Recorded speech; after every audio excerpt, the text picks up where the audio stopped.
किस मांग को लेकर ये आंदोलन था, क्या मांग है? आज हम जो अंबेडकर कृति समिति की ओर से जो मोर्चा निकाला गया, वो मोर्चे का एक हमारी डिमांड थी कि 8 दिन पहले माजी खासदार इम्तियाज जलील इन्होंने जो पत्रकार परिषद ली और पत्रकार परिषद में बोले हरिजन हरिजन हरिजन, एक बार बोले तो हम समझ सकते थे, लेकिन उन्होंने 8 बार उस लफ्ज का उपयोग किया और उपयोग करने के बाद उन्होंने बौद्ध समाज को अपमान किया।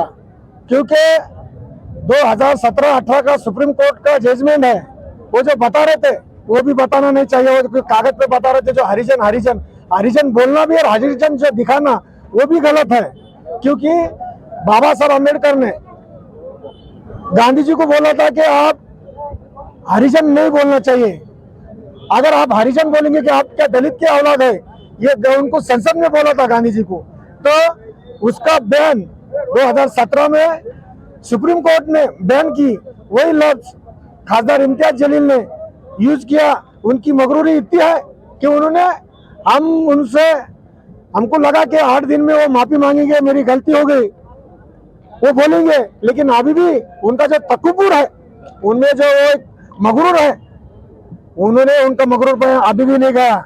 इसलिए हमने आज पुलिस कमिश्नर को उनको बोले हुआ है, उनपे जो अट्रॉसिटी एक्ट पर माने जो गुना दाखिल किया हुआ है वो तहत उनको अटक होना चाहिए।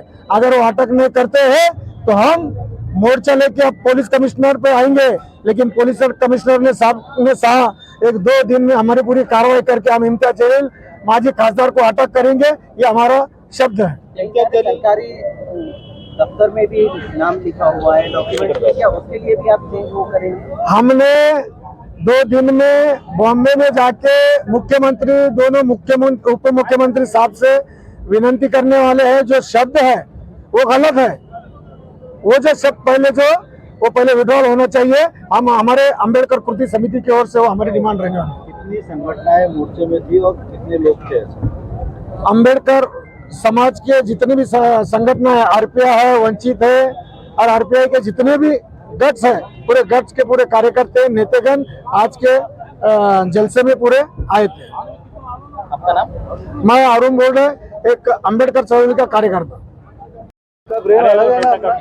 किस मांग को लेकर ये मोर्चा था और क्या मोर्चा निकाला गया? दलित समाज की जो भावना के ठेस पहुंचाने का काम इम्तियाज जलील ने किया था। उन्होंने एक प्रेस कॉन्फ्रेंस में बार बार हरिजन हरिजन शब्द का यूज उन्होंने किया था, और उसके बाद उनके ऊपर अट्रॉसिटी एक्ट के तहत गुना दाखिल या पुलिस स्टेशन में हुआ, मगर उनको आज तक अभी तक उनको अरेस्ट किया गया नहीं है। उसकी ये मांग को लेकर आज ये मोर्चा पूरी ताकत के साथ निकाला गया। और जिस तरीके से वो इम्तियाज जलील बात कर रहे हैं, कल भी उन्होंने फेसबुक लाइव आकर बात कही है कि दलित समाज ने इतना बड़ा उनके ऊपर उपकार किया, उनको खासदार बनाया, आमदार बनाया, फिर भी दलित समाज को टारगेट करने का काम इम्तियाज जलील यहाँ पर कर रहे हैं। और वो साफ साफ उनके बातों से समझ में आता है। कभी वो दलित समाज के जो स्कीम गवर्नमेंट की तरफ से रहती है उसके बारे में बोलते हैं, कभी 7 कोटी जो मागासवर्गीय औद्योगिक की जो स्कीम है उसके बारे में बोलते हैं। अभी तो घरकुल चैलेंज करे उन्होंने कि घरकुल हम बन गिरा के बताएंगे करके। तो इसमें हमने क्या समझना चाहिए कि सिर्फ तुम इस महाराष्ट्र में एक जात को, एक समाज को टारगेट करने का काम तुम यहाँ पर कर रहे हैं। तुमको आदरणीय बाबा साहब अम्बेडकर की वजह से तुमको खासदार बनाया गया। लोगों ने एक लफ्ज पे 1 रुपया नहीं लेते ही तुमको इस पार्लियामेंट में भेजे, और तुम उन लोगों को कहते कि 200 रुपये में बिकते, 5000 में बिकते। जिस समाज को, जो अम्बेडकर समाज है, जो बाबा साहब अम्बेडकर का समाज है, जो अम्बेडकर बाबा साहब के विचारों पे काम करने वाला है, जिन्होंने तुम्हारे से एक चाय नहीं पिया, तुमको चुन के लाया, वो समाज को आप टारगेट कर रहे। आप एक बात समझ में लेना चाहिए इम्तियाज जलील ने कि कोई समाज को टारगेट करके जमीन नहीं। इलेक्शन आते रहते, जाते रहते, हार जीत होती रहती है, मगर जिस तरीके से वो बात कर रहे हैं यहाँ पे तो हमको ऐसा लगता है कि इन्होंने सुपारी ली है बीजेपी देवेंद्र फडणवीस की तरफ से। यहाँ के लोगों को खत्म करने के लिए, मागासवर्गीय की स्कीम खत्म करने के लिए ये सुपारी लिया है, ऐसा मेरा यहाँ पे कहना है। और आज जो मोर्चा इतनी ताकत के साथ निकला, उनको कल उन्होंने लाइव आके बताया कि लोग मोर्चे में कोई आएगा नहीं, ये 4 लोग आए, 5 लोग आए। ये ताकत आप सब मीडिया ने देखा कि जब जब समाज की बात आती है तो अम्बेडकर समाज रास्ते पे उतर के उसका जवाब देता है। और इसके बाद भी अगर इम्तियाज जलील सुधरेंगे नहीं, इसका बात का जो भी रहेगा वो सीधा उनके घर पे रहेगा। जिस तरह वो संजय सिरसाट पर आरोप लगा रहे हैं, आप क्या कहेंगे? उन्होंने ये भी कहा है कि भाड़े के टट्टुआ लाए गए हैं। तो देखिए, संजय सिरसाट और इम्तियाज जलील का राजकीय पॉलिटिकल इशू है। वो इशू में हमने कुछ भी कहा क्या, उनका काफी टाइम से ये इशू चल रहा है। मगर मेरा ये बोलना है कि तुम एक समाज को टारगेट करने का काम क्यों कर रहे? अगर उन्हें हरिजन नहीं बोल रहे तो ये मोर्चा भी निकल रहा नहीं। संजय सिरसाट सक्षम है, वो उसका जवाब वो खुद देंगे। वो एक मंत्री है, सामाजिक न्याय मंत्री है, उसके बाद वो पालक मंत्री है, वो जवाब देंगे। मगर इसके पहले भी मंत्री हुए, इन्होंने कभी जवाब देने का काम नहीं किया। कभी कोई पालक मंत्री को टारगेट करेगा?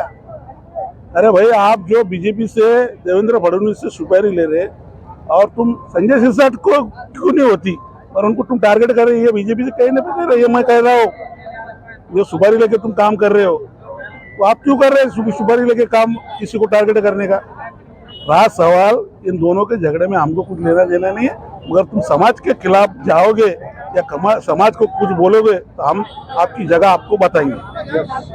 लाखों की संख्या से महिला और भाई सब शामिल हो गए और हमारे ये मोर्चे में प्रमुख रणनीति कि पिछले भी उनके ऊपर 2 टाइम आउटर सीट दाखिल हो गया था और अभी भी क्रांति चौक पुलिस स्टेशन में और पुष्पमपुरा पुलिस स्टेशन में उनके ऊपर आउटर सीट गुना दाखिल हुआ, पर उनको अभी तक अटक नहीं हुई। इस वास्ते ये मोर्चा हमने निकाला था और हम सरकार को भी पूछने वाले हैं क्या 8-10 दिन से इनके ऊपर अट्रॉसिटी एक्ट गुना दाखिल हो गया, फिर भी आपने इनके ऊपर इनको अटक क्यों नहीं किया? तो हम लोग यहाँ पे ये मोर्चा तक हमारा विषय नहीं है। हम ये इनका जलील का विषय लेके हम मुख्यमंत्री साहब और शिंदे साहब और अजय दादा पवार के पास भी जाने वाले। क्या खुलेआम ये आदमी 7 बार हमें हरिजन हरिजन कहता है। हरिजन बोले तो हमारा अपमान है, हरिजन बोले तो हमारे को एक गाली है। और ये हरिजन शब्द को डॉक्टर बाबा साहब अम्बेडकर ने कम से कम कई साल हो गए उसको, अब हम साल बोल नहीं सकते। डॉक्टर बाबा साहब अम्बेडकर ने महात्मा गांधी जी को विरोध किया था कि ये समाज को ये हमारे समाज को ये एक बोले तो ये शब्द हमारे को अपमान है, गाली है हमारे को। इसके बाद किसी ने ये बोलना नहीं चाहिए। फिर ये लिखा पढ़ा खासदार है, एक बार एमएलए है, एक बार खासदार है, फिर भी आदमी ने जानबूझ के हमारे समाज को गाली देने का काम किया है और अपमानित किया है। इस वास्ते ये मोर्चा निकाला था। इस विषय को लेकर आप कलेक्टर और तहसीलदार पे भी गुना दाखिल कराएंगे? नहीं, हम है ना अभी तो पुलिस कमिश्नर साहब को निवेदन दिया है। अभी हम हमारे कलेक्टर को भी पूछेंगे और तहसील ऑफिस को भी पूछेंगे क्या भाई अभी तक इनके ऊपर कार्रवाई क्यों नहीं हुई, क्या आप भी इनके साथ मिले वाले हो? सरकारी अगर बात की जाए तो सरकारी दस्तावेज में भी लिखा हुआ है। तो दस्तावेज में लिखे वाला सुप्रीम कोर्ट ने बोला था कि इसको बैंड ये विषय को कर दो, पर ये लिखा पड़ा खासदार है। ये खासदार को बुद्ध समाज ने चुन के लाया था और बुद्ध समाज के ऊपर ये खासदार बना, तो इन्होंने दुसऱ्या विषय में बात करने की थी की अनुसूचित जाती जमातीसाठी हा वर्गाला ही जागा असते, परंतु त्याने प्रत्येक वेळेस मुद्दामून हरिजन शब्द करून आम्हाला अपमानित केलं। का केलं? का तो खासदार केला एकदा पडला आणि आमदार केला एकदा पडला, तो दुसऱ्या भाषेमध्ये बोलू शकला असता का वो अनुसूचित जाती जमातीची जागा आहे, ही जागा काही आठवड्याची जागा आहे, पण तो जाणून बुजून सातत्याने तोच बोलतोय।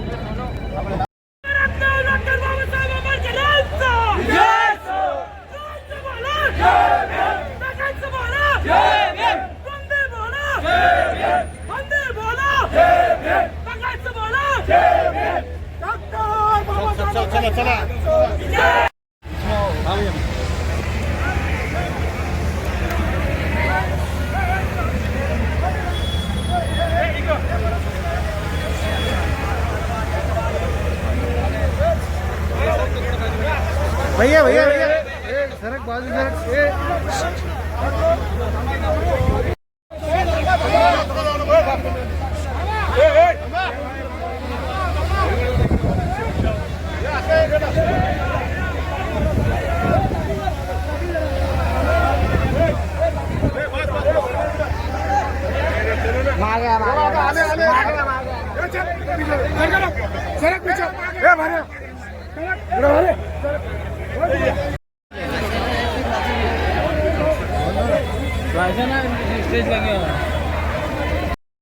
समाजातले दलाल कालपासून 2 दिवसापासून व्हॉट्सअप फेसबुकवर चाललंय 500 रुपये 200 रुपये.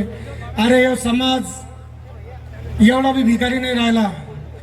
हे समाज आज बाबासाहेबाच्या आशीर्वादानं 50 लाखाच्या गाडीमध्ये फिरतोय. तुम्ही सरकारने त्या माता भगिनीपासून सचिन प्लीज यार, हे कुणाल, हे पंकज इकडे सरकार त्यांना जाऊ द्या.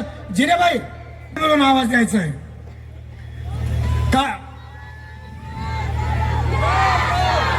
डॉक्टर बाबासाहेब आंबेडकरांचं बोल दलित अरे जातिवाद अरे हुकुम साहेब अरे बोलना पड़ेगा. अरे डरता क्यों? अरे तुम भी बोलो. अरे बोल मेरी बहना, अरे बोल मेरी माँ, अरे बोल मेरी मौसी. अरे डरती क्यों? तुम भी बोलो. डॉक्टर बाबासाहेब आंबेडकरांचं, महात्मा ज्योतिबा फुलेंचं प्रस्तावना ऐकून घ्या. यानंतर भाषणाचा 1-2 मिनिटाचा वेळ सगळ्याला देणार आहे. सर्व प्रमुख ज्यांना इच्छा आहे